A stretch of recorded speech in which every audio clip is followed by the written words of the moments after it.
because I've been in Australia, I haven't needed central heating. And then I'm back here, so I've got the cold and the central heating.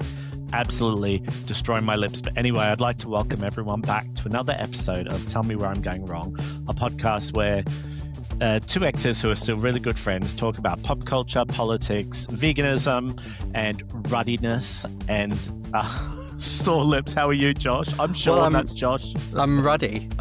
So explain to me what ruddy means. Well, I have been working outside all day, and it's currently about 1 degree in London. And what is that in Fahrenheit? Because we're talking Celsius here. 33. Okay. Ish in Fahrenheit. So just barely above freezing. And I've been working outdoors all day, and I was just saying to Sean then before we got started, I'm ruddy, and I think that's a very English word, isn't it? Like ruddy. When you talk about someone having a ruddy complexion, it generally means somebody who's like red and like inflamed skin from being in the cold, right? Okay, sure. Well, we look at dictionary.com. Okay. Ruddy is an adjective having a healthy red color. Healthy red. Or informally in British English used as a euphemism for bloody. Young people today, there are, what a ruddy joke instead of saying what a bloody joke. But in terms of appearance, it's looking slightly flushed, like apple cheeked. It can also be when you talk about somebody having a ruddy complexion, if they maybe have an alcohol abuse issue, right? Like ruddy. It's not always to do with cold, is it? It can be with. Anyway, I think it can also be a verb, right? Like to ruddy something, to make it that color. You can ruddy it up. I've never heard that in my life. Anyway, so how was working then? Work was fine. I mean, apart from being outside and cold and being ruddy as a result, it was ruddy fine. And you and I talking of ruddy and ruddiness. We survived New Year's Eve hosting a party in Wood Green, and I had to come home on the night tube, the night underground, and it was so cold. What was the temperature when we came outside that venue at 3 a.m.? Well, at 3 a.m. I think it was like -4. I don't know. It was very cold. Would we ever get to a point in our lives as people living in England where we don't talk about the weather, like where we don't complain about the cold? Well, why especially are we when so you obsessed? actually. So last night, I don't know if I can talk about this on the podcast, but I'm going to anyway. I was wondering if it's possible to get frostbite on your nipples, because I went to the pub after work yesterday, and it was too late. I'd had too many glasses of wine to walk home from the pub. So I waited for the bus, and it took, not that long, maybe 10 minutes. It felt like years and years, but it took about 10 minutes. And I wasn't wearing enough layers, maybe. I mean, I thought I'd dress appropriately for the weather, but I can never get it right. Anyway, so I was waiting for the bus, and I felt very cold, like in the chest region. And then I got home, I went to bed, and I got in the shower this morning, and I got into the hot water, and like the ends of my nipples were like stinging, like they had like some sort of frostbite situation. Wow. Frosted tips, so frosted nips. You were ruddying the nips. But do you remember that time? Nice use of the verb form. Nipples are very sensitive, in case you were unaware. But that time where I was exercising a lot, and because I was exercising a lot, my t-shirt was rubbing on my nipples over the course of a few days. And I was on the treadmill, and I looked down, and there were 2 little trickles of blood coming from my nipples down on this white t-shirt. I had like stigmata of the tit, and I was like titmata. It was like nipmata, and it was bleeding, and they were so raw and sore. And so, I think they're very sensitive to things like extreme, like heat, cold, rubbing, chafing. Anyway, So what else is news? Any other big news for you this week? For me personally, or for the world, or Well, you sore nipples, cold weather. just frosted tips, frosted nips. I have got a few weeks off work after today, which is kind of nice, although financially not so nice. But it's I don't. In answer to your earlier question, I don't think it's possible for us to live in the UK and not talk about the weather. Yeah. So it's our first episode of the year. Is that right? Is that right? Yes. Yeah. I Well, don't know. This time of year is so confusing. I don't know what day of the week it is. I don't know what month we're in, what year we're in. well, It's very, very I thought confusing. before we talk about some of the things upcoming, happening now, we might take a moment to look back on the last year. If there's anything that particularly stands out for you that you'd like to just before we sort of move on emotionally, that you would like to reconnect with or reflect on. I really wanted to talk about, we often talk about pop music and pop culture. I wanted to talk about my top artist. You know, this streaming platform. Maybe I shouldn't say their name, but um, I it think you can gives. say their name. Okay, Spotify gives you a list of your top artists that you listen to for the year, Mm-hmm. and no real surprises there for me. I'll let you know. Number one was Lady Gaga, of course, No, um, I and don't believe it.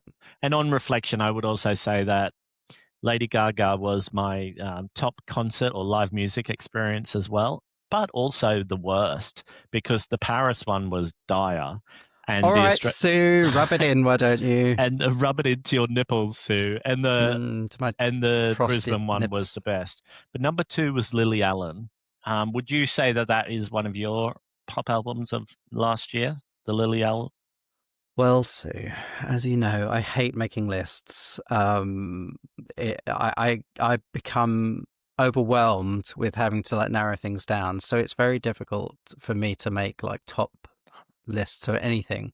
But yes, Lily Allen was a seminal moment of 2025. Well, number three for me, the top artists that are the most listened to artists for me was Fortitude Valley, a band we've spoken a lot about, and their album, of course, Part of the Problem, Baby. Number four was Swami John Reese, who is John Reese, who is also known as Speedo from Rocket from the Crypt. But surprisingly, my fifth most listened to artist was Luis Miguel. Oh, Who really? is a Mexican pop singer or a pop singer who, no, well, he is Mexican. He wasn't born in Mexico, but he is Mexican. And he's a superstar pop and balladeer. And I listened to his music He's a the lot. Mexican Dolly Parton. Well, no, that's Juan Oh no, Gabriel. that's Juan Gabriel. Who are Yeah, you talking about? you get them Luis? mixed.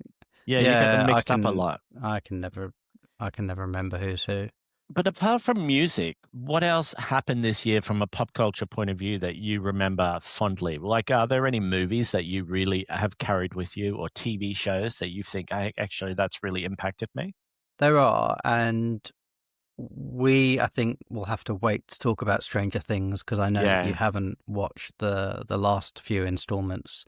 So maybe we'll save that for next week's episode.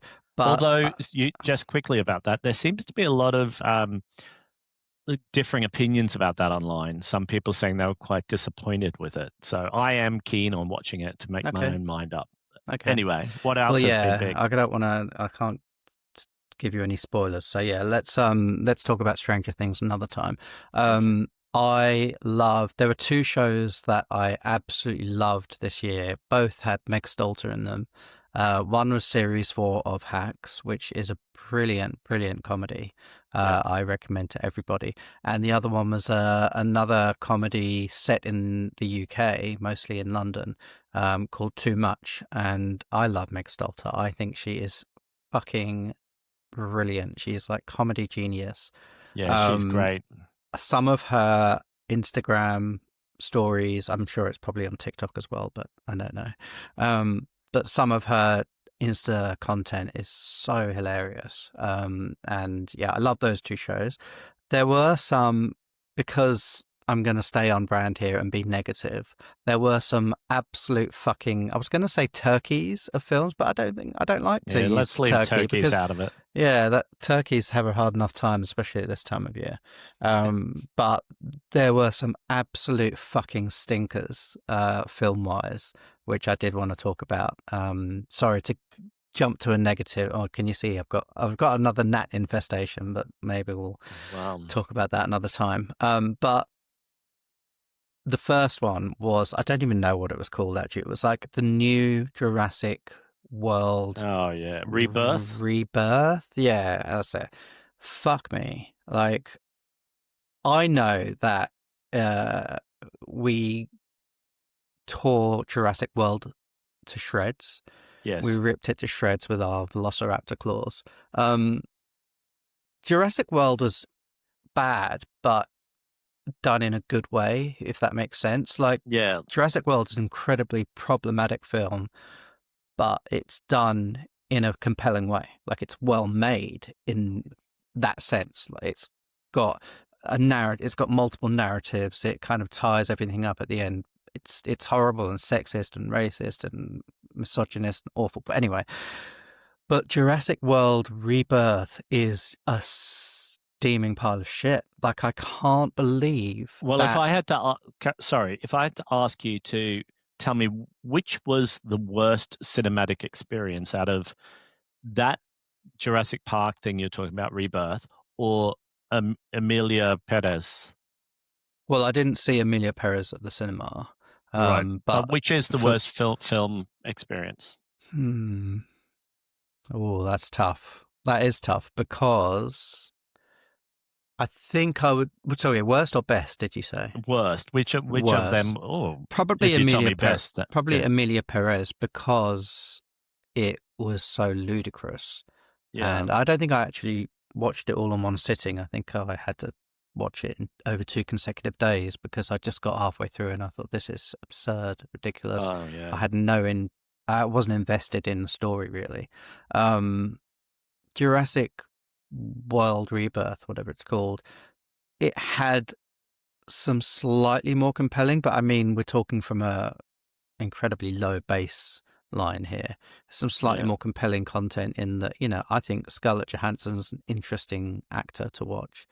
Yeah. I like the setting of the film on a tropical island. I like seeing dinosaurs sometimes, but Yeah. I mean, if Emilia Perez was here, like Jurassic World Rebirth would be like a millimeter above. They were Oh, both okay. terrible. And Terrible. getting back to Meg Stelter for a bit, what is Mm. she in coming up? Like, have we got anything to look forward to of her Well, being in? there's the fifth and final season of Hacks coming out this year, I Okay. believe. What else? I don't know, actually. I'm not sure I've seen anything. I'm sure she's got lots of projects coming up, but I don't know what they are. And just a quick pivot here, talking about the future.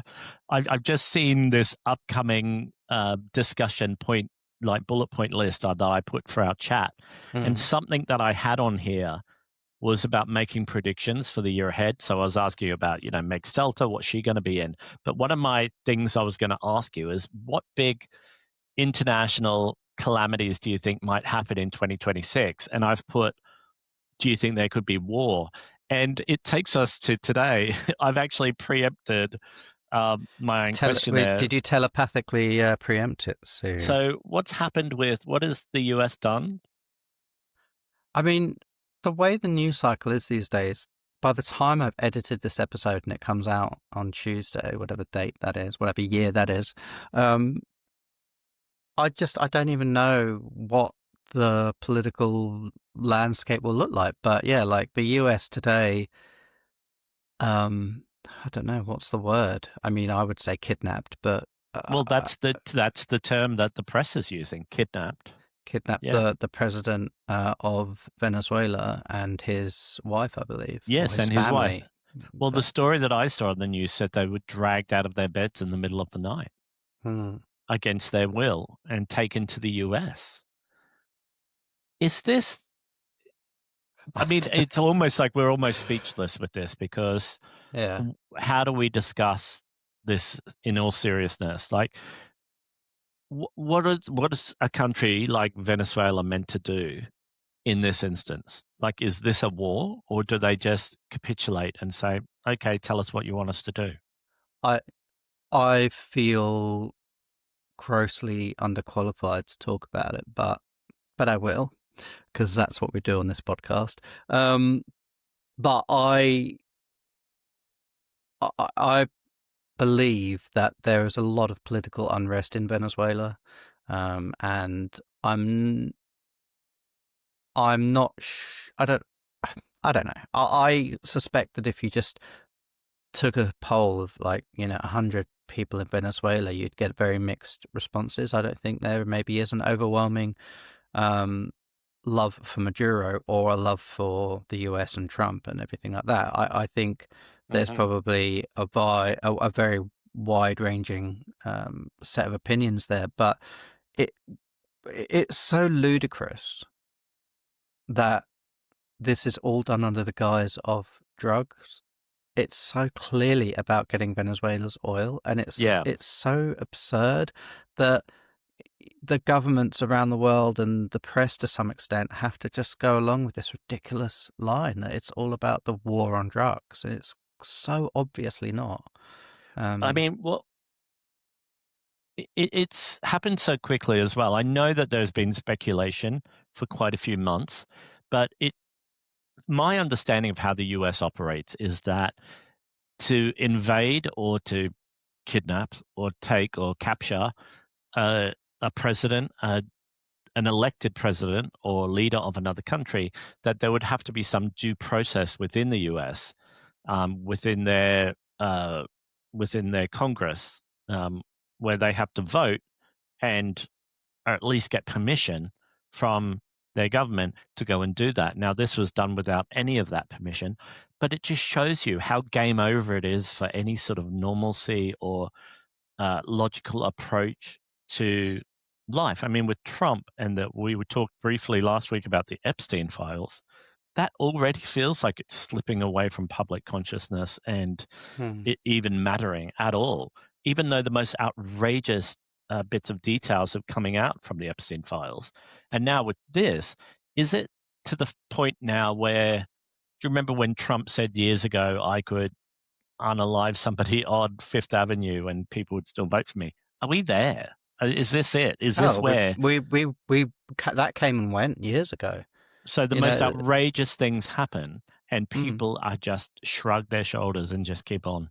And all the checks and balances and outrage almost, or all of the responses, normal considered responses that would have applied to this sort of situation 10 years ago, 8 years ago, none of that exists anymore because the rule book has just not been rewritten. It's just been torn to shreds and thrown out. And I mean, So my segment that I wanted to do is actually redundant, where I was going to ask you to predict what you think might happen this year, and it's almost like there's no point, because no matter whatever ludicrous or outlandish scenario you could come up with, it will be topped within the next few hours by something else. Wild and wonderful happening. And I mean, this is very, very bordering on conspiracy, but the whole ramping up of attacks in Venezuela, this didn't come out of nowhere. There were the killing of presumably innocent people on boats in the waters off Venezuela. And the timing of it to happen so soon after the Epstein file release is a bit too convenient as well. So that thing about me asking you to make predictions, you were saying something to me offline the other day about telepathy. What were you talking about? So I started listening to this podcast called the Telepathy Tapes, and it's so fascinating to me. Obviously, you and I differ quite a lot in our take on the world, on sort of spirituality and ethereal things. I'm you're much more cynical of it than I am. But this podcast is just so fascinating. So it's about, mostly it's about people with autism, and mostly nonverbal people with autism, and that there is this, according to this podcast, there is a widely understood phenomenon with a lot of nonverbal people on the autistic spectrum, that they have telepathic abilities. Right. Right. And I can see your smirk. But I think you should listen to it. As a skeptic, you should listen to it. Yeah, I'll listen to it. I mean, you should see some of the shit that I listen to. Right. Well, this is, I think, really fascinating.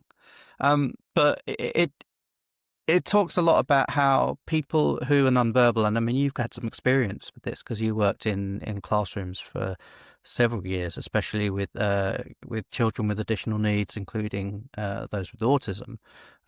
But I don't know what your experience was of this, because that was a long time ago, before the proliferation of technology to the extent that we have today. But they talk about how people who were basically written off when they got their diagnosis as a young child, and because people who are nonverbal are assumed, it's assumed that maybe they, cannot formulate sentences and words and stuff like that. But this podcast looks at the introduction of things like iPads, or there's a term for the technology, which I can't remember. It's like spelling. They call it spelling, I think. So it's when somebody who's nonverbal has an iPad, and it will obviously have the letters of the alphabet, but it will have, words that are frequently used and stuff like that, and they will it's not always an easy adaptation to use that technology, but when they do, it's found that people are incredibly intelligent. I mean, you and I know that autism is no indication of somebody's intelligence, but when somebody's nonverbal, I think a lot of society assumes that maybe there's a lack of intelligence or something, which is clearly not the case. But what's that French word, that savant, people with autism it's been quite well documented that some people with autism do have incredible gifts and talents that sort of cannot be explained by traditional science. And so anyway, this talks about that as well. I think it's fascinating. I think I would highly recommend it. I'm open to watching it and experiencing that as a piece of media. I am very skeptical of any sorts of claims like that, because they often sit outside of the realms of accepted science and medicine, and they can often be used to sensationalize these sorts of things as well, and it can be problematic for the people whose reality you're describing. So yeah. But I like it because it's not done in a sort of sensationalized way. It's done from a fairly cynical perspective, which what's it called again? It's called the Telepathy tapes. I can't even say that. Telepathy tapes. Okay. But the metaphor that they use in the podcast, which I think is a really good fitting metaphor for it, is that just because, and I know I've said this on the podcast before, just because science cannot necessarily explain something with today's methods and equipment, it doesn't mean that it doesn't exist or it's not real. It means that we haven't figured out how to measure that yet. And they use the metaphor of people thinking the Earth was flat for centuries, probably longer, probably a millennia or more. People thought the Earth was flat, and it was only because our science didn't necessarily hadn't caught up to things. And so anyway, I think I'm going to listen, and we can maybe circle back on this in the future. So can you make, talking of telepathy, or like having a sort of second sight, would you like to make one prediction for the year ahead? It can be about anything you want. Actually, let me ask you this. could you make a prediction about how your sugar addiction is going to go this year? I predict that I will form a much healthier relationship with sugar. How's it starting off so far? Do you want to tell everyone what happened on New Year's Eve? That makes it sound so like scandalous and No, but it was just, talking it was, about sensationalizing. yeah, well, it was just a What do you little mean? bit, What it happened? was a comical situation where Well, you had said to me that in the new year, you're off sugar. You're going to go, once again, poor old turkeys get dragged into it, but you're going to go cold turkey. And you, as a little like celebration for the end of the year, from the bar, you bought a little vegan millionaire shortbread slice or something like that. well, I bought two things actually. I bought like a little, I don't know what it was, like a banana flapjack and a millionaire's shortbread But you got for so busy with running the karaoke at the party that midnight came and went, and it was like 3 minutes past midnight when you realized you hadn't had your treat. So you had to instantly break your New Year's resolution of going Well, cold turkey on in sugar my defense, it was still 2025 in a lot of the world. So, in Mexico. in Mexico, in Ireland, um, yeah, What way are you going to try and tackle, what approach do you have to tackling sugar addiction? uh, have no sugar in the house because even though I'm on Manjaro and that really suppresses my appetite, I eat much smaller portions. I can't really overeat on Manjaro, but I do still have a sweet tooth, and I have no ability to moderate anything in my life. I mean, anything. Like I Yeah. literally have no ability to do things in moderation. It's all or nothing. So I just decided that the only thing I don't, as you know, I don't like New Year's resolutions, and I don't even really think of the New Year as anything, but I needed something. I needed some excuse to cut out sugar. So I just decided from quarter past midnight on New Year's Day, I would stop eating sugar. This might not just be a vegan thing, but do you find it difficult to access support networks or media or information about living a more balanced approach to food or a nutrient dense balanced approach to food that isn't steeped in like woo and like wellness tro- tropes that are damaging? Like I find myself needing support, but I don't want to go to the typical places where you're directed to because I find it quite problematic the way that people approach wellness. I don't really I don't really know what resources I would want anyway, if you know what I mean. Like I think I understand what nutrition means. I think I understand what things are good for me and what things aren't. I just don't have the sort Well, of that's what I mean, and we've spoken about this a lot. But if you need to go somewhere for help hmm. to Like support you like what do you mean? with the emotional support or mental health support, because for you, I don't want to talk for you, but I think for both of us, we it stems from a lot of mental health issues for us, our connection to food and our imbalance with food. If you go looking for support with those sorts of problems, and the minute you start talking about, uh, you know, having a difficult relationship with food or sugar or Hmm. overconsumption or dependency, it often comes back to people telling you, oh, well, you need more education around what is nutritious. I can't find a pathway to get help that just assumes that I know about nutrition because I do. So it's tough to, as a vegan, but assume it would be as a non vegan as well. It's tough to find help that you need or support that you need that doesn't hone in on these negative tropes around fat people and mental health. Yeah, it will by its very nature, I suppose. There is the overwhelming majority of I don't know how you even using the term healthy eating or Yeah. balanced eating exists in this paradigm of skinny is better. Like it's very difficult to find body positive nutritional support, I suppose. And then if you add veganism into the mix as well, that's Well, maybe even more difficult.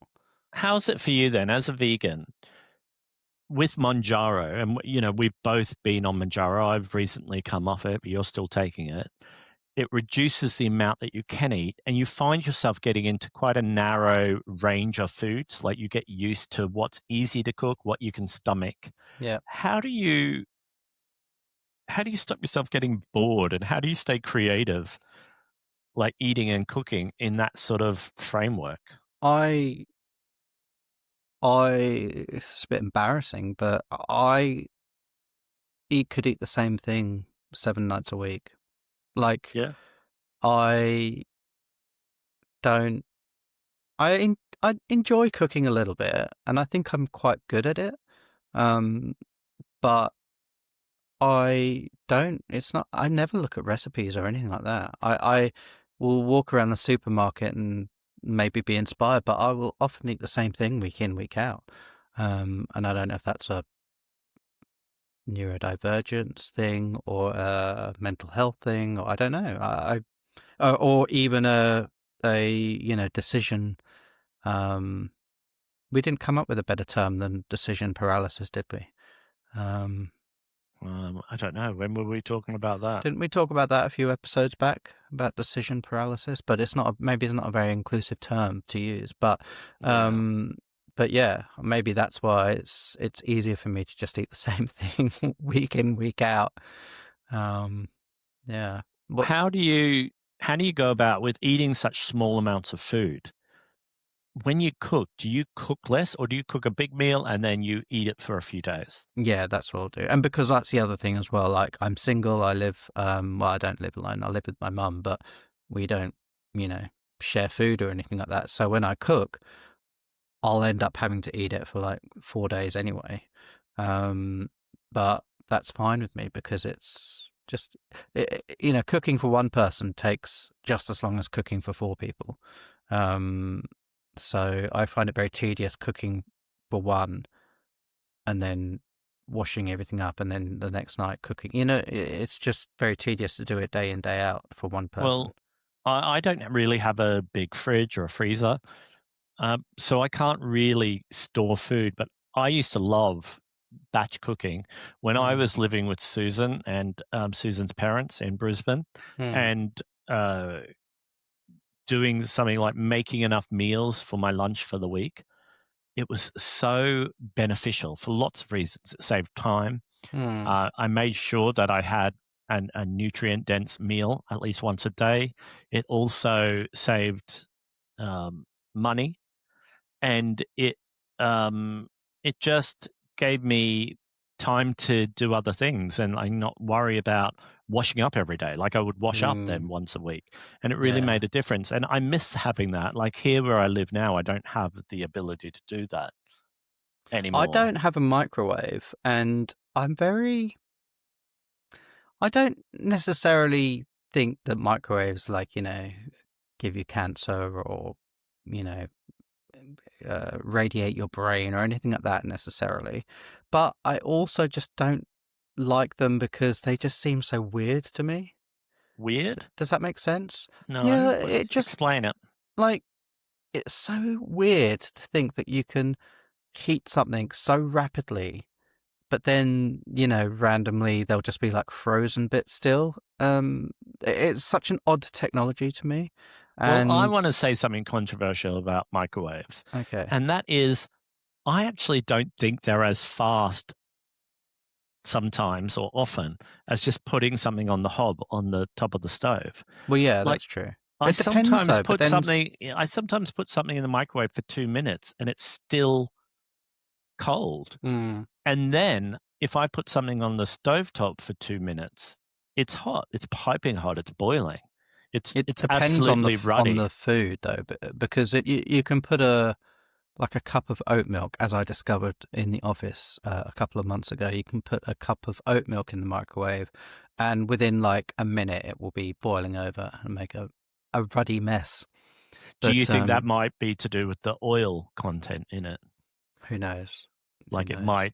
might transmit or conduct heat Or could it better be just because of the oil. the actual what's the word I'm looking for? The texture of it, like it's it's a liquid, not a solid. Maybe that's it. I have no idea. But Well, do you remember this? What's your first memory of microwave? Did you have one when you were a kid? not when I was young. I remember when we got our first microwave, and Yeah. I don't know, like the fact that you can't put metal in them. It's just such a weird. It seems like a very odd piece of technology Well, to do you me know, for I some had an reason. auntie and uncle, and you'll have heard stories about them, but their names were Bubby and Oh yeah. Keith. Auntie Bubby and Uncle Keith.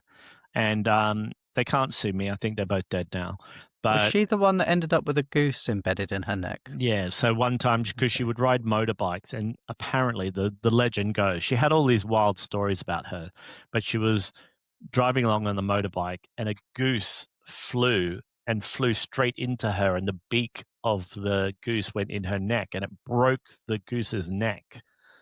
Instantly died, and she was a little bit injured, and she took the goose home. This isn't very vegan for our little vegan section here, but she took the goose home and cooked it and ate it. But Hmm. they had quite an what's the word, like a not unusual but non-conventional sort of way of living. And I can remember they were the first people that I knew who had a microwave. And because Uncle Keith used to work down on the shipyards and the docks, and he used to get stuff for free from the ships when containers would come in. And Mm. I can remember in the 80s when microwaves started coming into Australia, and he got one. He was one of the first people to get one in Australia, and he was the first person I knew. And they told us that when they cooked their vegetables in the microwave, their bodies weren't used to the vegetables having so much nutrients in them, and it made them sick because they would normally boil. You know how people boil vegetables in the olden days, but Yep. boil them to within an inch of their life, Hmm. boil and boil and boil until they were almost mushy, and then pour all the water away. And Mm. so they steamed vegetables in the microwave, and then they came out in hives or boils because they believed that they had too many nutrients. I mean, they Okay. used to come up with the wildest stories. Mm. But that was my first sort You of. sure it wasn't the microwave leaking radiation into them, Sue? It could also be that, but it was. So ever since I first heard about microwaves, I've had that inbuilt suspicion of them. Not Mm. that I believe that's what happened to them, but they were cloaked in some sort of mystery or danger or some sort of, It's this quite. isn't right. It's to me, it's quite an odd thing that they've just become so accepted and normalized because it introduced a completely new way of preparing food. We've cooked food over heat for I don't know how many thousands of years, right? Like humans have cooked food with heat, whether that was well up until 150 or 200 years ago, that would have just been from burning wood or coal or burning some form of carbon. Um, but obviously more recently that's been with electric cookers and gas cookers. But the process was still the same. It was applying heat and cooking, and even new things like air fryers still use that same concept of just heating Yes. the Yeah. environment. But microwaves is completely different. Do you know how they work? No, I don't know how they work at all, but it's a wave, right? It's a I don't know. I have no, Oh my I have God. no idea Do you how know, they if work. whatever we say, we're going to be wrong. Have you noticed how wrong we get everything on this podcast? Oh, I Even know. do you see last week someone's left a comment about I got all the facts about the Kylie Minogue pop-up shop wrong. Oh, did you? So Shame yeah, on you. Shame on so you, Sean. I had said, oh, they were selling physical copies of her single there, and somebody got on and said, no, that's not true. They weren't selling physical. And also, I said it was Amazon exclusives first number one. It wasn't. It was just their first Christmas number one. I got it all wrong, and this Kylie Well, fan look, put me in a. we're living in a post-truth world now, so just deal with it. Yeah, well, we'll be old news What soon enough. what predictions do you have? Sorry, am I jumping back to another section or? Yeah, jumping back, I honestly feel like I was going to make some predictions, and it's just almost like folly to do so, because if you had told me some of the things that happened in the last year were going to happen, I would have said, "Oh, that's just nonsense. That won't Mm, possibly happen." So I don't know. I could maybe say things that I want to happen, but I don't know if making a prediction makes any sense. I mean, mm, you know, will have known at time of filming that there was just an earthquake a little while ago in Mexico City, and there are some people in Mexico City who swear that they can predict when earthquakes are going to happen. There's some sort of spiritual thing about mm. that. But Bit of telepathy. oh yeah, but I don't think that, I don't know, like I kind of live just like any moment could be my last. Like, I think that Israel might do something to me. I think there might be an earthquake when I'm in Mexico. I think a plane I'm on is going to crash. I think that I'm going to choke on something while I'm eating it. I just think there is no point thinking about what's going to happen in the future, because this moment might be my last. And I know that sounds a little bit emotionally unhinged, but Well, that's how I feel. I've I'm sure I've talked about this on the podcast before, but you know my constant background assumption that there's something like a trillion miles wide hurtling towards us through the universe that's moving so fast that Mm. we just don't have the ability to predict it or measure it or spot it. And like, you know, from 1 second to the next, we literally could be just like obliterated. But What's more likely to happen? That's going to happen this year, mhm. or you're going to stay off the sugar all year? Sue, well, obviously, I'm going to stay off the sugar. Although you did text me the photo the other day. Was it yesterday or today? Yesterday, I think. That the Mummy Meeks eggs that we were talking about in last week's episode have appeared in the shops already. But And it's there's a whole Easter section of but in it's the like the shop, and it's 3rd of January. yes, straight away. And of course, they must really make a lot of money on those mummy meat eggs for them to be out. I think they're always sold out. Do you remember the hard time we would have of trying Oh to find yeah. them? Anyway, I But can't talk about it, Sue, because I'm off the sugar. yeah, well, I'm staying off it for good. So anyway, to wrap up, is there anything you need to tell us coming up this week? It doesn't have to be a prediction. It can be an actual plan, a real plan that is going to happen Well, in real life. Well, I think we talked about last week checking out this new restaurant on North End Road, Oriental Vegan, is that what it's called? Hmm. But we didn't, so I'm hoping that this coming week we will. Okay. That's my prediction for this week. Okay. But that's People need to come along to the open mic at the end of the month, yes, that's which in a is the few weeks. 25th, and that's at the Cock Tavern. Also, I'm hosting a supper club on the 10th. If you watch this in time, I'm hosting at the Photo Book Cafe near Old Street a veganuary supper club with a nice pie, vegetable, and gravy dinner. And then I'm also hosting another one on February 2nd at Unity Diner. And that's a fundraiser dinner on February 2nd to raise money for Surge Animal Sanctuary.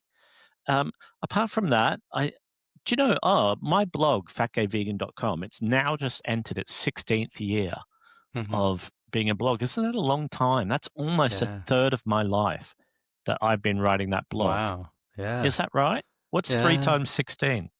It's 40. No. 48. Yeah, Yeah. 48. Yeah. And I'm 51. So that's almost just a few years short of being a third of Yeah. my life I've been writing that blog. And did you know that the readership numbers for 2025 were the highest they've been since 2020? So, Oh, really? and 2020 only just beat it by a couple of thousand. Like, it was quite close. So it Mm. had a bit of a dip over the last few years, and it's shot right back up. So Mm.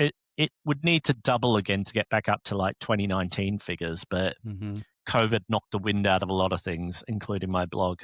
Well, maybe that's what we can hope for this year, for 2026, and a resurgence in veganism, and an interest in it. Well, I'll keep hosting events. I've got a special event coming up soon that I need to make an announcement for, but people will need to tune in for that. I can't say anything just yet. Well, if that's you can, maybe if you can telepathically withdraw that information from Sean's brain before he announces it, you can let us know in the comments. But do, wherever you're listening to or watching this podcast, please do subscribe. Leave us a comment, even if it's just hi, it's fine. But if you've got any questions, leave them in the comments. Any feedback, do get in touch. And do tell us where we're going wrong, just like that Kylie fan did. We love it.